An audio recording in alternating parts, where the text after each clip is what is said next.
Top quality और consistent performance के लिए सिर्फ सिल्वर पंप्स। टॉप क्वालिटी और कंसिस्टेंट परफॉर्मेंस के लिए सिर्फ सिल्वर पंप्स, नाम याद रखना। आपल्या सोबत आमदार आणि धनगर समाजाचे फायर ब्रँड नेते गोपीचंद पडळकर आहेत। त्यांनी आज केले रायगडवरती धनगर समाजाच्या वस्तीला भेट दिलेली आहे। सर, नेमकं काय सांगाल? आपण वस्ती या वाडीला भेट दिलेली आहे आणि ना घर काढण्याच्या नोटीस आलेल्या आहेत। बघा, आज छत्रपती शिवाजी महाराजांचं समाधीचं दर्शन घेणं, त्यांना अभिवादन करणं आणि इथं धनगर बांधव जे शिवाजी महाराजांच्या काळापासून राहतात त्यांच्यावरती अन्याय करण्याच्या दृष्टिकोनातून षडयंत्र करून खालच्या लेवलनं, प्रशासकीय लेवलनं काही नोटिसा काढलेल्या आहेत। त्या सर्व लोकांना भेटण्यासाठी मी आलोय। तर मी आता इथं आमचे जे 24 कुटुंब गडावरती राहतात त्या लोकांना नोटिसा दिलेल्या आहेत आणि रायगड किल्ल्याच्या पायथ्यापासून माथ्यापर्यंत जेवढे स्टॉल धारक आहेत ते पण पूर्वीपासून हे काम करतात, त्यांनाही नोटिसा दिलेल्या आहेत। तर त्याबद्दल मी त्यांना भेटण्यासाठी आलो होतो। तर त्यांच्याकडून मी सर्व विषय समजून घेतला। तर हे अत्यंत हालाकीमध्ये ही सगळी लोक इथं राहत आहेत। आता हे बघा, हे कागदाचं घर आहे। आता पावसाळा सुरू आहे, वरून कागद आहे आणि खालून हे सगळं पाणी झिरपून आतमध्ये गेलेलं आहे। आज झोपायसारखी सुद्धा व्यवस्था नाहीये, लाईट नाही, पाण्याची व्यवस्था नाही आणि इथं विषारी साप आहेत मोठ्या प्रमाणामध्ये। तर अशा परिस्थितीमध्ये ही सगळी लोक छत्रपती शिवाजी महाराजांचा इतिहास सर्व लोकांच्या पर्यंत पोहोचावा, इतिहास जिवंत राहावा, नवीन पिढीला तो इतिहास कळावा, यासाठी पहिल्यापासून काम करतायत। आणि जेव्हा कोणी इथं येत नव्हतं, म्हणजे आता तर लोक मोठ्या प्रमाणात या 2-3 दशकामध्ये यायला लागली।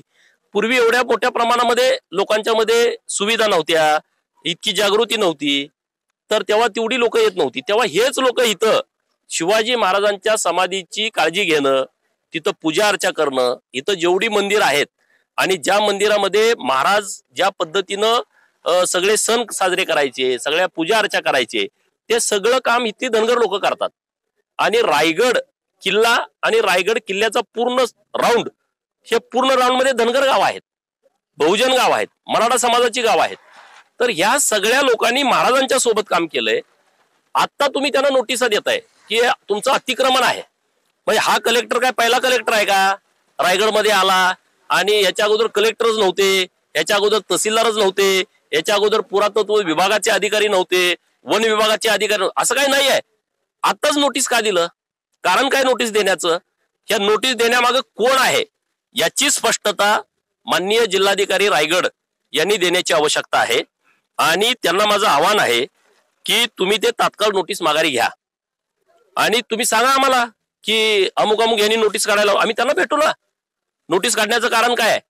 आज इतक्या हालाकीमध्ये आमच्या बहिणी इथं गडावरती राहतायत, आमची मुलं गडावरनं खाली ये जा करून शाळा शिकतायत। एखादी आमची बाळांतीन भगिनी असली, गरोदर भगिनी असली, तर ते गडावरनं कशा पद्धतीने खाली जात आहेत तुम्ही सगळं बघताय, ही सगळी परिस्थिती। त्यामुळं सरकारकडे आमची मागणी अशी आहे की तात्काळ गड किल्ल्यावरच्या या सगळ्या आमच्या धनगर बांधवांना ज्या नोटिसा दिलेल्या आहेत त्या तुम्ही माघारी घ्या, नंबर 1।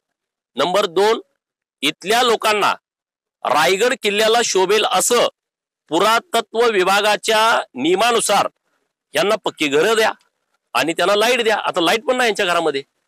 हे सगळं काम राज्य सरकारनं करावं अशी आमची मागणी सरकारकडे आहे। सर, या ठिकाणी प्रश्न असा पडतो की आपण सत्ताधारी पक्षाचे आमदार आहात आणि नोटिसा देणं हे कलेक्टर जरी असतील तरी पण ते सत्ताधारी पक्षाच्या अंडरटेकिंग मध्येच काम करतात। मग एकंदरीत सरकारचं याच्यामध्ये काय दिसतंय का षडयंत्र? सरकारचं यामध्ये काही भूमिका आहे असं मला अजिबात वाटत नाही। कारण राज्याचे संवेदनशील मुख्यमंत्री माननीय देवाभाऊ हे असं काम कधीच करणार नाहीत। ते काम कुठलं करतील? जेहाद्यांनी केलेलं अतिक्रमण काढणं ही देवाभाऊंची प्रायोरिटी आहे आणि त्याचाच भाग म्हणून प्रतापगडावरचं अतिक्रमण काढलं। 40-50 वर्ष लोक म्हणजे अतिक्रमण काढा, अतिक्रमण कुणाची हिंमत नव्हती, ते काढून टाकलं। विशाळगडावरचं अतिक्रमण काढून टाकलं। ते अतिक्रमण आहे, ते जिहाद्यांनी केलेलं अतिक्रमण आहे, छत्रपती शिवाजी महाराजांच्या विरोधात काम करणाऱ्या लोकांनी केलेलं अतिक्रमण आहे। याला तुम्ही अतिक्रमण कसं काय म्हणू शकता? हे महाराजांचे मावळे आहेत, महाराजांचे सच्चे शिवभक्त आहेत। त्यांनी स्वराज निर्मितीमध्ये पण काम केलंय आणि स्वराज निर्मितीच्या नंतर महाराजांच्या पश्चात पण या गडाचं पावित्र्य राखण्यासाठी काम केलंय। या गडाच्या वरती येणाऱ्या सगळ्या शिवभक्तांची सेवा करण्याचं काम केलंय।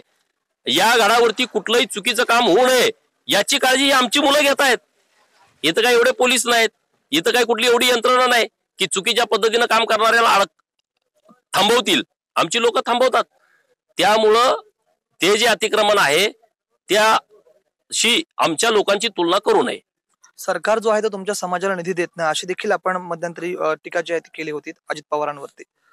तो विषय आता उद्यापासून अधिवेशन सुरू आहे, तो विषय पूर्णपणे वेगळा आहे आणि त्याची भूमिका मी सभागृहात मांडणार आहे. तर आत्ताचा विषय माझा महत्वाचा आहे की रायगडावरती जे आमचे धनगर बांधव शिवभक्त आहेत, शिवाजी महाराजांचे सच्चे मावळे आहेत, त्यांच्यावरती कुणी अन्याय करू नये. आता इथं लोक मला वेगवेगळं सगळे कुणाकुणाचे, आता त्यावरती मी बोलत नाही, ते जरा वेगळा विषय होईल. म्हणून त्या लोकांना माझी ही सूचना आहे, सगळं उघडं पाडायला लावू नका. ह्या लोकांना पुढं करून तुमचे काही मुद्दे डायव्हर्ट करण्याचा प्रयत्न तुम्ही करू नका, असं मी सदिग्ध बोलतो, स्पष्ट बोलत नाही.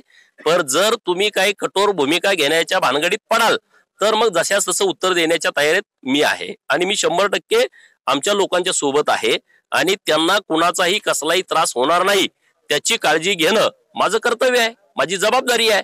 आणि त्यामुळं मी या सगळ्या शिवभक्तांच्या सोबत ठामपणे उभा आहे. धन्यवाद.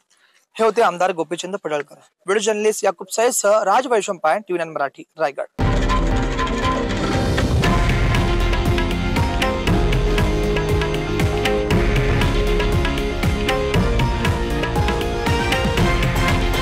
हे आहे देशातील नंबर 1 न्यूज नेटवर्क आणि आपण पाहत आहात TV9 मराठी, एकमेव.